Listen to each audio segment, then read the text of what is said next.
اللہ تبارک و تعالی نے قرآن کریم میں ارشاد فرمایا سیدنا ملک الموت حضرت عزرائیل علیہ السلام کے تعلق سے۔ رب فرماتا ہے اے حبیب قل آپ فرما دیجئے یتوفاکم ملک الموت، تم کو ملک الموت موت دیتا ہے۔ موت دینے والا کون؟ حقیقت میں اللہ۔ رب نے فرمایا اللہ الذی خلقکم، اللہ ہی نے تمہیں پیدا کیا، ثم رزقکم، وہی روزی دیتا ہے، ثم یمیتکم، پھر موت بھی اللہ ہی دے گا، ثم یحییکم، موت کے بعد زندگی بھی اللہ ہی دے گا۔ موت کے بعد زندگی نص قرآن سے ثابت ہے۔ جو لوگ کہتے ہیں کہ موت کے بعد آدمی ختم ہوتا ہے تو اس آیت کریمہ کا کیا مطلب ہوگا؟ ثم یمیتکم ثم یحییکم، تو موت کے بعد کا زندگی ہونا یہ قرآن اور احادیث سے ثابت ہے۔ اللہ نے فرمایا میں موت دیتا ہوں، لیکن یہاں رب فرماتا ہے ملک الموت موت دیتے ہیں۔ چونکہ اللہ کے حکم سے وہ روح قبض کرتے ہیں، اس لیے اس کو اس طرف منسوب کرنا کہ ملک الموت نے موت دی، یہ شرک نہیں بلکہ عین قرآن کے مطابق، because he is acting on the command of Allah، اللہ کے حکم سے یہ روح قبض کرتے ہیں۔ اب دیکھیں انٹرنیٹ کا دور ہے، بہت آسانی سے گوگل میں ریسرچ ہو جاتا ہے، کچھ باتیں غلط بھی ہوتی ہیں لیکن کئی باتیں ایسی بھی ہوتی ہے جہاں ہمیں غور و فکر کرنے کا موقع ملتا ہے۔ آپ سرچ کر لیجئے، آج کی ریسرچ یہ بتا رہی ہے کہ 1 سیکنڈ میں 2 بچے پیدا ہوتے ہیں، کم بھی ہو سکتے ہیں زیادہ بھی ہو سکتے ہیں، اور 1 سیکنڈ میں 1 موت واقع ہوتی ہے۔ تو 1 منٹ میں چونکہ 60 سیکنڈ ہے تو 60 موت واقع ہوئی، اور 1 گھنٹے میں 60/60 3600 موت واقع ہوئی۔ لیکن ہر کوئی آپ کے اس علاقے میں نہیں مرتا۔ 1 گھنٹے میں کسی کی موت اگر یہاں ہوئی تو کسی کی کلکتہ شہر میں ہوئی، کسی کی دلی میں ہوئی تو کسی کی لکھنؤ میں، اور ہندوستان کو چھوڑے کسی کی کراچی میں ہوئی، کسی کی ڈھاکہ میں ہوئی، کسی کی جاپان کے شہر ٹوکیو میں ہوئی، اور کسی کی امریکہ کے شہر نیو یارک میں ہوئی۔ لیکن روح قبض کرنے پر مقرر اللہ نے کس کو بنایا؟ حضرت ملک الموت علیہ السلام۔ کیا پتا چلا 1 گھنٹے میں 3600 جگہ پر جانے کی قدرت یہ اللہ کا فرشتہ رکھتا ہے۔ واہ واہ واہ سبحان اللہ، واہ واہ واہ۔ 3600 مقام پر 1 گھنٹے میں پہنچنے کی قدرت اللہ نے دی ہے۔ یہ 3600 تو خالی حساب کی لیے، اللہ نہ کرے کسی جگہ اگر زلزلہ آ گیا تو ہزاروں کی موت ایک ہی ساتھ واقع ہو جاتی، سیلاب آ گیا تو ہزاروں کی ایک ہی ساتھ واقع ہو جاتی، تو ہزاروں کی روح قبض کرنے کی قدرت اللہ نے دی۔ اس کا مطلب ملک الموت کو اللہ نے یہ علم بھی دیا کہ کون کب مرے گا اور کہاں مرے گا۔ کیا بات ہے، کیا بات ہے، واہ واہ واہ۔ بغیر اس علم کے جاپان والے کی روح کہاں سے قبض کر سکتے ہیں؟ جب تک معلوم نہ ہو کہ کس وقت، کس دن، کس گھنٹے، کس منٹ اور کس سیکنڈ پہ موت آنی ہے، جب تک یہ جانے نہ کہ یہ وقت آ چکا، روح کیسے قبض کریں گے؟ اور عین اسی سیکنڈ میں اگر کسی کی کلکتہ میں موت واقع ہوئی تو جاپان میں ٹوکیو میں جس کی روح قبض کی اسی وقت یہاں پر بھی قبض کرنے کی قدرت اللہ نے دی۔ یعنی یہ معلوم اللہ نے، یہ علم اللہ نے دیا کس کی موت کب اور کہاں پر واقع ہوئی۔ لیکن قرآن میں تو رب نے فرمایا ان اللہ عنده علم الساعہ، بے شک اللہ ہی جانتا ہے کہ قیامت کب آئے گی۔ وَيُنَزِّلُ الْغَيْثَ، بارش کب نازل ہوگی۔ وَيَعْلَمُ مَا فِي الْأَرْحَامِ، ماں کے رحم میں کیا ہے۔ وَمَا تَدْرِي نَفْسٌ مَاذَا تَكْسِبُ غَدًا، کل کون کیا کرے گا۔ وَمَا تَدْرِي نَفْسٌ بِأَيِّ أَرْضٍ تَمُوتُ، کون کس جگہ پہ انتقال کرے گا اللہ جانتا ہے، یقیناً اللہ ہی جانتا ہے۔ لیکن اس آیت کریمہ کو پیش کر کے یہ کہنا کہ اللہ نے نبیوں کو یہ علم نہیں دیا یا انبیاء کو نہیں دے گا، یہ صرف اللہ نے اپنے لیے خاص رکھا ہے، کسی کو دیا نہیں اور نہ ہی دے گا، تو ملک الموت کے ساتھ علم کا ثابت کرنا یہ بھی تو نص قرآن سے ثابت ہوا۔ اگر یہ شرک ہے کہ حضور جانتے ہیں کہنا تو ملک الموت جانتے ہیں، اس کو بھی شرک ہونا چاہیے۔ حق ہے، حق ہے۔ لیکن آج تک کسی نجدی نے، کسی دیوبندی نے، کسی وہابی نے، کسی سلفی نے، کسی غیر مقلد نے یہ نہیں کہا کہ یہ کیسے ممکن کہ ملک الموت یہ جانے کہ کون کب اور کہاں مرے گا، کسی نے اس پر اعتراض نہیں کیا جی۔ اور فرشتے یہ انبیاء کرام علیہم السلام کے خادم ہوتے ہیں جی۔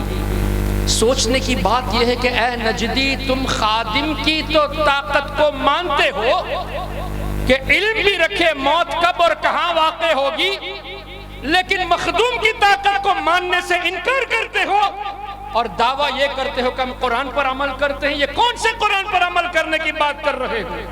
حق ہے۔ جو قرآن رب تبارک و تعالی نے اپنے حبیب پر نازل فرمایا اس سے تو ہمارے آقا کا علم یہ عیاں ہے، یہ تو واضح ہے۔ پھر دوسری بات حدیث شریف کی روشنی، ملک الموت کے سامنے جتنے بھی انسان ہیں، ہم جتنے بھی یہاں بیٹھے، یہاں ہزاروں کی تعداد میں بیٹھے، مجھے صرف آپ ہی لوگ نظر آتے ہیں، اس سائیڈ والے نظر آتے ہیں، اس سائیڈ والے نظر آتے ہیں، اتنا ہی۔ کلکتہ شہر میں لوگ جمع ہیں، میں نہیں دیکھ پا رہا۔ اس وقت بمبئی میں کتنے لوگ جمع ہیں، آئی کانٹ سی، میں نہیں دیکھ پا رہا۔ لیکن حدیث کی روشنی میں پوری دنیا میں جتنے انسان ہیں ان سب کو ملک الموت ایک تھالے میں رکھے ہوئے دیکھ رہے ہیں۔ کیا بات ہے، کیا بات ہے۔ پوری دنیا میں جتنے بھی انسان ہیں ملک الموت کے سامنے ایسے جیسے ایک تھالا رکھا ہوا ہے، ہر انسان ان کو نظر آ رہے ہیں، اور جس کے یہاں بلنکنگ یعنی ایک روشنی جیسی کوئی چیز نظر آتی ہے وہ سمجھ جاتے ہیں کہ اس کی روح قبض کرنے کا وقت آ گیا۔ ایک دنیا والے تھالے کی شکل میں ان کے سامنے، اور آسانی سے روح یہاں سے بھی قبض کر سکتے ہیں، وہاں سے بھی قبض کر سکتے ہیں۔ کیا بات ہے، واہ واہ۔ تو ملک الموت حاضر و ناظر ہوئے کہ کسی نے شرک کا فتویٰ نہیں لگایا۔ یہی بات حضور علیہ السلام کے تعلق سے کہے تو فوراً شرک یاد آ گیا، جبکہ شرک کا معنی اللہ کے ساتھ کسی کو اس کی ذات یا صفات میں ایسوسیٹ کرنا، شریک ٹھہرانا۔ اگر یہ صفت حضور کے لیے شرک ہے تو ملک الموت کے لیے بھی شرک ہونا چاہیے، اور اگر ملک الموت کے لیے شرک نہیں تو مخدوم کے لیے شرک کا تصور کرنا یہ قرآن کے خلاف ہے اور یہ حدیث کے خلاف ہے۔ پھر مزید یہ ایسا بھی نہیں کہ ملک الموت ایک سیکنڈ میں بھی خطا کرے، یعنی کسی کی موت اگر رات کے 11:15 اور 20 سیکنڈ میں ہونے کی ہے تو ملک الموت 11:15 اور 21 سیکنڈ میں روح قبض نہیں کریں گے، 20 سیکنڈ ہی میں کریں گے۔ دلیل اللہ نے فرمایا اذا جاء اجلہم لا یستأخرون ساعة ولا یستقدمون۔ جب موت کا وقت آ جاتا ہے تو نہ ایک ساعت، ایک گھڑی ایکسٹرا دی جاتی ہے اور نہ ہی پہلے قبض کی جاتی ہے۔ تو کیا پتا چلا قرآن کی روشنی میں ملک الموت عین وہ وقت بھی جان رہا ہے کہ کب روح قبض کرنی ہے، لیکن کسی نے اعتراض نہیں کیا۔ یہی باتیں ہمارے آقا کے تعلق سے آ گئی۔ اچھا، ملک الموت کی تو شان یہ بھی ہے کہ اللہ تبارک و تعالیٰ نے ایسی طاقتوں سے نوازا کہ الگ الگ جگہ سوئے، ایک ایک کی نہیں، ایک ہی جگہ پہ اگر کوئی ایسا حادثہ ہو گیا تو ہزاروں کی روح ایک ہی جگہ سے ایک ہی وقت میں اور ہزاروں کی روح دوسری جگہ سے ایک ہی وقت میں قبض کرنے کی قدرت اللہ نے عطا کی ہے۔ اللہ اکبر۔ اور آگے بڑھ گئی، روح قبض کی گئی، روح جسم سے الگ ہو گئی، اور اس کا معنی نجدیوں نے یہ کیا کہ انسان ختم ہو گیا، سیسڈ ہو گیا، nothing is remaining, everything is gone۔ حالانکہ موت کا معنی یہ نہیں کہ آدمی ختم ہو جاتا، موت کا معنی یہ ہے کہ روح کا جسم سے الگ ہو۔ روح پہلے بھی موجود تھی عالم ارواح میں، ہم جب پیدا ہوئے تو اللہ نے روح ہمارے جسم میں ڈالی، اور ہم جب دنیا سے جائیں گے یعنی موت کا مزہ چکھیں گے تو روح جسم سے الگ ہوگی۔ فنا روح کو نہیں ہے، موت کا معنی روح کا جسم سے الگ ہونا ہے۔ یہ اس کو سمجھتے ضرور ہے، لیکن جان بوجھ کر ہمارے ایمان کو لوٹنے کے لیے کہتے ہیں کہ روح قبض ہو گئی تو انبیاء بھی معاذ اللہ مردہ ہو گئے، جیسا کہ اسماعیل دہلوی نے لکھا کہ معاذ اللہ نبی پاک صلی اللہ علیہ وسلم مر کر مٹی میں مل گئے، اور ان دیوبندیوں کے دوسرے علماء نے بھی لکھا اور یہ لوگ آج بھی اس بات کو جسٹیفائی کر رہے ہیں کہ اسماعیل دہلوی نے جو لکھا وہ صحیح ہے، جبکہ صراحتاً حدیث کے خلاف۔ کیسے خلاف؟ نبی کو مردہ کہنا یہ قرآن کے بھی خلاف، حدیث کی بھی خلاف۔ کیا ہمارے آقا صلی اللہ علیہ وسلم نے یہ نہیں فرمایا؟ بیہقی شریف اور دیگر کتب احادیث میں روایت موجود، ہمارے آقا فرماتے ہیں الانبیاء احیاء فی قبورہم یصلون، اللہ کے جتنے بھی نبی ہیں وہ حیات ہیں، کہاں؟ فی قبورہم، اپنی قبروں میں حیات ہیں۔ نہ صرف حیات ہیں، یصلون، نماز بھی ادا کرتے ہیں۔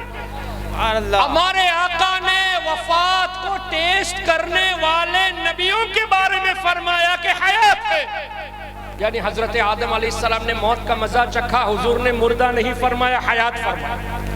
حضرت موسیٰ علیہ السلام نے موت کا مزہ چکھا، ہمارے نبی نے لفظ مردہ استعمال نہیں فرمایا بلکہ احیاء فرمایا۔ حضور جن کو حیات کہے ان کو تم مردہ کہو، کون سی حدیث پہ عمل ہے تمہارا؟ اور دیگر انبیاء کو حضور نے حیات فرمایا، تم نبی الانبیاء امام الانبیاء کو مردہ کہتے ہیں۔ پھر دعویٰ یہ کہ قرآن اور حدیث پر ہم عمل کرتے ہیں، کتنا بڑا جھوٹا دعویٰ ان لوگوں کا۔ اچھا، پھر حضور علیہ السلام نے ارشاد فرمایا، صحیح مسلم میں روایت موجود، مررت بموسیٰ علیہ السلام او کما قال، شب معراج میں حضرت موسیٰ علیہ السلام کے روضے اقدس کے پاس سے گزرا، اور کیا دیکھتے ہیں؟ وَهُوَ قَائِمٌ يُصَلِّي فِي قَبْرِهِ او کما قال، میں نے حضرت موسیٰ علیہ السلام کو دیکھا وہ اپنی قبر میں نماز پڑھ رہے ہیں۔ میں نے جان بوجھ کر ایک جملہ چھوڑ دیا ہے تاکہ ایمفسائز کیا جائے۔ ہمارے نبی نے اتنا نہیں فرمایا کہ میں نے ان کو نماز پڑھتے ہوئے دیکھا، نہیں، قائم یصلی، کھڑے ہو کر نماز پڑھتے ہوئے دیکھا۔ کھڑا ہونے کے لیے جسم کا ہونا ضروری، کیا پتا چلا انبیاء کرام وصال کے بعد اپنے جسموں کے ساتھ حیات ہے اور نمازیں بھی ادا کرتے ہیں۔ اور یہ نجدی کہتا ہے کہ انبیاء کرام کے تعلق سے، حضور کے تعلق سے لفظ مردہ یہ قرآن کے خلاف کیسے ہو گیا؟ حدیث کے خلاف تو ہو ہی گیا۔ قرآن کے خلاف ایسے ہوا کہ حضور علیہ السلام کے نام پر جن لوگوں نے اپنی جانیں قربان کر دی، اللہ نے نہ صرف یہ فرمایا وَلَا تَقُولُوا، انہیں مردہ مت کہو، صرف اتنا ہی نہیں، وَلَا تَحْسَبَنَّ الَّذِينَ قُتِلُوا بِهِ فِي سَبِيلِ اللَّهِ أَمْوَاتًا، جو اللہ کی راہ میں شہید ہوئے ان کو مردہ سوچو بھی مت۔ تو رب نے تو کہنے سے بھی منع فرمایا، سوچنے سے بھی منع فرمایا۔ حضرت فاروق اعظم رضی اللہ عنہ شہید ہوئے، اب اگر کوئی کہے گا کہ فاروق اعظم مردہ ہے تو قرآن کے خلاف ہے۔ حضرت عثمان غنی، حضرت مولا علی مشکل کشا، سیدنا امام علی مقام، سیدنا امیر حمزہ، دیگر بزرگان دین، صحابہ کرام، اولیاء کاملین، جن جن لوگوں نے شہادت حاصل کی، ان کے بارے میں اگر کوئی لفظ مردہ کہتا ہے تو قرآن کے خلاف۔ کیوں کہنا دور، اللہ نے تو سوچنے سے بھی منع فرمایا۔ اور تم حضور کے نام پر جان دینے والے جن کے تعلق سے سوچنے سے منع کیا گیا، تم انبیاء کرام کے سردار سرکار علیہ السلام کو مردہ کہتے ہیں۔ اللہ تو روح کا جسم سے الگ ہونا یہ ہے موت کا معنی۔ جب الگ ہو گئی، ایک اور حدیث، آج لوگ کہتے ہیں کہ اللہ کے اولیاء یہ بھی ہماری طرح عام انسان ہیں، ہم بھی ولی بن سکتے ہیں، اعمال کے ذریعے ہم بھی اولیاء بن سکتے ہیں۔ یہ غلط سوچ ہے۔ اعمال کی بدولت اگر کوئی ولی بن جاتا ہوتا تو ابلیس سب سے بڑا ولی ہوتا۔ ولایت اعمال کے دار و مدار اعمال پر نہیں ہے بلکہ اللہ کے فضل پر ہے، اور اللہ کا فضل حضور کی رحمت کے صدقے میں۔ سبحان اللہ۔ نبی پاک صلی اللہ علیہ وسلم کے توسل سے اللہ کی رحمت دلیل، لفظ رحمت ہی دلیل ہے۔ کیا اللہ نے نہیں فرمایا وَمَا أَرْسَلْنَاكَ إِلَّا رَحْمَةً لِلْعَالَمِينَ، اے حبیب ہم نے آپ کو عالمین کے لیے رحمت بنا کر بھیجا؟ تو پتا چلا کہ حضور ہی تو اللہ کی رحمت ہے۔ تو اللہ تعالیٰ کا جو فضل ہے وہ ہمارے آقا ہی کے صدقے میں ہے۔ یہ صرف اعلیٰ حضرت جیسے بزرگوں نے نہیں فرمایا، جیسا کہ حدیث میں ہے وَاللَّهُ يُعْطِي إِنَّمَا أَنَا قَاسِمٌ، حضور فرماتے ہیں اللہ دیتا ہے، میں ہی تقسیم کرنے والا۔ انما انا، حسر کے ساتھ، میں ہی تقسیم کرنے والا، خالی میں تقسیم کرنے والا نہیں، لیکن نجدیوں نے ترجمہ کیا اللہ دیتا ہے میں تو خالی بانٹنے والا ہوں۔ اے بے وقوفو، میں تو خالی بانٹنے والا ہوں، عربی کے کون سے صیغے کا یہ ترجمہ ہے یہ تو بتاؤ؟ لفظ ہے انما انا، میں ہی بانٹنے والا ہوں۔ کیا بات ہے، سبحان اللہ، سبحان اللہ، سبحان اللہ۔ بخاری شریف میں ایک جگہ پہ نہیں 5-6 جگہوں پہ یہ روایت موجود ہے انما انا قاسم، بے شک۔ لیکن امام بخاری نے بھی کمال کر دیا، جب خمس کا باب باندھا وَاعْلَمُوا أَنَّ اللَّهَ خُمُسَهُ لِلَّهِ وَلِلرَّسُولِ، خمس کا جب باب باندھا امام بخاری نے تو فرمایا قال النبی صلی اللہ علیہ وسلم کے حضور فرماتے ہیں واللہ یعطی، اللہ دیتا ہے، انما انا قاسم و خازن، اللہ دیتا ہے میں ہی بانٹنے والا ہوں اور میں خزانچی بھی ہوں۔ سبحان اللہ، خالی بانٹنا نہیں ہے، خزانے بھی میرے ہاتھ میں ہے، خزانے میرے قبضے قدرت میں اللہ نے رکھ دی ہے اور میں اللہ کے دیے ہوئے خزانوں کو تقسیم کرنے والا ہوں۔ سبحان اللہ، سبحان اللہ۔ اور یہ بھی صحیح بخاری میں ایک اور حدیث ایک اور جگہ پہ موجود ہے، اعطیت مفاتیح خزائن الارض، اللہ نے زمین کے جتنے خزانے ہیں ان خزانوں کی جتنی چابیاں ہیں سب مجھے دے دی ہے۔ واہ واہ واہ۔ میں نے اس طرح کا مفہوم کیوں بتایا کہ جتنے خزانے زمین کے اور ان خزانوں کی جتنی چابیاں، یہ کیوں کہا میں نے؟ یہ حدیث کی روشنی ہے۔ کیوں؟ حدیث میں مفتاح کا لفظ نہیں ہے، ایک چابی دی گئی نہیں ہے، مفاتیح ہے، لفظ ہے مفاتیح، چابیاں۔ کیا بات ہے، واہ واہ۔ اور خزانہ نہیں، خزائن ہے، جتنے خزانے زمین کے اللہ نے رکھے ہیں زمین میں، ان خزانوں کی جتنی چابیاں ہیں سب میرے ہاتھ۔ سبحان اللہ، سبحان اللہ۔ نعرہ تکبیر، نعرہ رسالت، مسلک اعلی حضرت۔ اور یہ مت کہنا اور کہو گے بھی نہیں امام بخاری نے غلطی کر دی، یہ کہیں گے تو خود پھنسیں گے، لیکن ہم ایک سٹیپ آگے بڑھتے ہیں۔ امام بخاری کے بھی اساتذہ میں سے سیدنا امام احمد ابن حنبل رضی اللہ تعالیٰ عنہ نے مسند احمد میں روایت نقل فرمائی، اور امام احمد کون؟ آج کل غیر مقلد 15 20 25 حدیثیں یاد کر کے حدیث سے مسائل خود ہی بتانے لگتے ہیں، ڈیرائیو کرتے ہیں، استنباط کرتے ہیں۔ سیدی اعلیٰ حضرت امام اہل سنت مولانا شاہ احمد رضا خان رحمۃ اللہ علیہ نے اپنی ایک تصنیف میں اس کا تذکرہ فرمایا، اور شاہ ولی اللہ محدث دہلوی نے اپنی کتاب الانصاف میں بھی تذکرہ فرمایا۔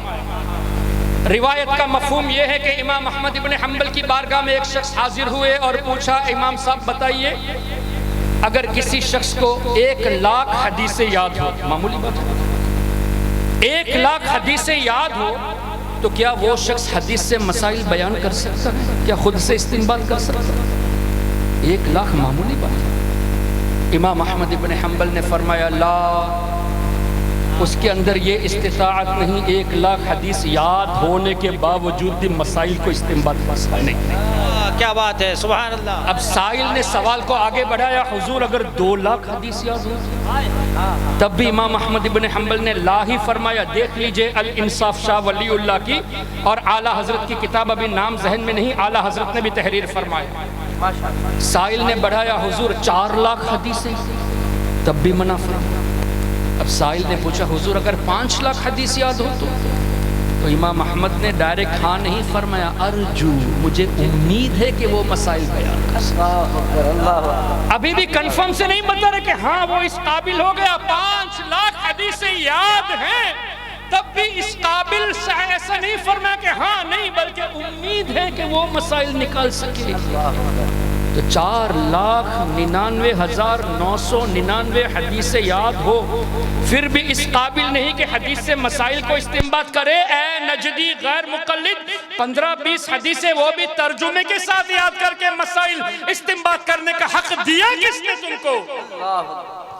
وہ امام احمد ابن حنبل جن کو 10,00,000 حدیثیں یاد تھی، سبحان اللہ، واہ واہ، سبحان اللہ۔ وہ امام احمد ابن حنبل جو امام شافعی رحمت اللہ تعالی علیہ کے شاگردوں میں سے ہیں، وہ امام احمد ابن حنبل نے حدیث نقل فرمائی کہ حضور علیہ السلام نے فرمایا واللہ یعطی، اللہ دیتا ہے، انما انا خازن، میں ہی خزانچی۔ اب مسند احمد میں خازن کا لفظ خزنچی، بخاری میں قاسم کا لفظ بانٹنے والا، اور بخاری میں قاسم خازن دونوں موجود ہیں۔ میں بانٹنے والا بھی میں ہی ہوں، خزنچی بھی میں ہی ہوں۔ اب اعلیٰ حضرت نے فرمایا لا ورب العرش، واہ واہ واہ، اچھا لا بھی قسم کے لیے ہے، ورب العرش، عرش کے رب کی قسم دو بار اعلیٰ حضرت قسم یاد کیا فرمایا۔ بات ہے، واہ واہ واہ، چونکہ حدیث میں انما انا ہے حصر کے ساتھ میں ہی، تو اعلیٰ حضرت کا عقیدہ حضور کے تعلق سے ایسا کہ حضور نے فرمایا میں ہی، بانٹنے والا تو اللہ کی قسم، اللہ کی قسم، جس کو جو ملا ان سے ملا، اس لیے کہ بٹتی ہے کونین میں نعمت رسول سبحان اللہ۔ اللہ، تکبیر، نعرہ رسالت، مسلک اعلیٰ حضرت زندہ باد، نعرہ تکبیر، اللہ واہ اکبر۔ واہ واہ، تو اعلیٰ حضرت کا یہ شعر حدیث کے خلاف نہیں، حدیث کی روشنی لا قسم کے لیے، ورب العرش، عرش کے رب کی قسم دو بار قسم یاد فرمایا۔ اور اس کو اور آسان لفظوں میں سیدی سرکار مفتی اعظم ہند رحمت اللہ علیہ فرماتے ہیں، بتا دے کوئی کسی اور سے بھی کچھ پایا، بتا دے کوئی کسی اور سے بھی کچھ پایا، جسے ملا جو ملا وہ ملا مدینے سے، اس لیے کہ وصل مولا چاہتے ہو تو وسیلہ ڈھونڈو، بے وسیلہ نجدیو ہرگز خدا ملتا نہیں۔ بے شک بے شک بے شک۔ اب اعلیٰ حضرت کے ان اشعار کو لے کر یہ کہنا کہ یہ تو شرکیہ عقیدہ ہے کہ حضور بانٹنے والے، اور وہ بھی قسم یاد فرما کے کہنا، تو ان سے کہے کہ تم ہمارے امام کو مشرک کہنے سے پہلے اپنے گھر کی خبر لو۔ جس کو تم امام مانتے ہو ابن تیمیہ، جس کو اعلیٰ حضرت نے کئی جگہ پہ امام الوہابیہ کہہ کے لکھا ہے، اور بزرگوں نے دال مدل گمراہ گر لکھا ہے ابن تیمیہ کو۔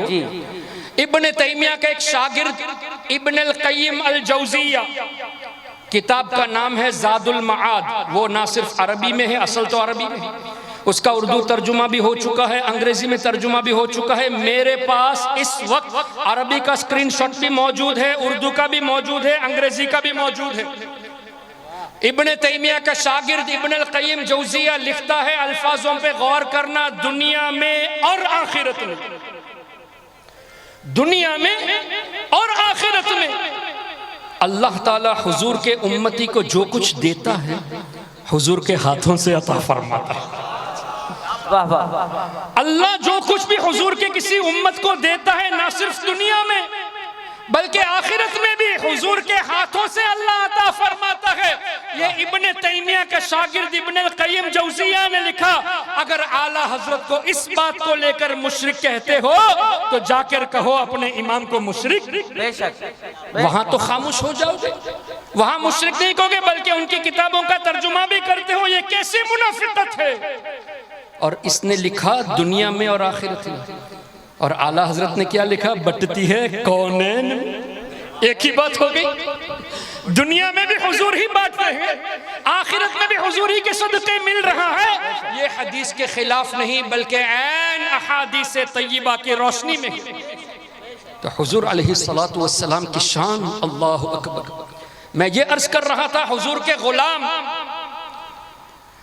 جو حضور علیہ السلام کے نام پر جان دے دیے، ان کو اللہ نے مردہ کہنے سے منع فرمایا۔ اور روایت مسند احمد میں، دیگر کتب احادیث میں، اللہ کا نیک بندہ جب دنیا سے جاتا ہے تو جانے سے پہلے فرشتے اتنی تعداد میں حاضر ہوتے، نازل ہوتے کہ حد نظر تک نورانی فرشتے ہی نظر آتے اللہ کے ولی کو، اور ملک الموت وہ قریب آ کر سرہانے آ کر کہتے ہیں کہ اے پاک روح اپنے رب کی رضا کی طرف لوٹ جا، اے پاک روح آ اپنے رب کی رضا کی طرف، اس طرح کے الفاظ ملک الموت کہتے ہیں، اور پھر روح کو اتنی آسانی سے نکالتے ہیں کہ روایت میں آتا ہے پانی کے جگ میں سے پانی کا قطرہ نکالنا۔ مجھے بتائیے پانی کے گلاس سے قطرہ نکالیں گے یہ آسان ہے یا مشکل ہے؟ آسان ہے نا؟ اللہ کے نبی کے غلاموں کی یہ شان ہے کہ ان کی ارواح طیبہ آسانی سے نکالی جاتی ہے، اور حضور علیہ السلام کے تعلق سے مشکات میں جو حدیث ہے بخاری میں بھی ہے، اس کو غلط طریقے سے پیش کر کے یہ کہتے ہیں کہ حضور علیہ السلام کو دنیا سے جاتے وقت بہت زیادہ تکلیف ہو رہی تھی، جبکہ سرکار کے غلاموں کا یہ حال۔ تو حدیث میں ایک لفظ موجود ہے مغمومن، غمگین۔ کس کے لیے غمگین تھے؟ ہمارے لیے ہی تو غمگین تھے۔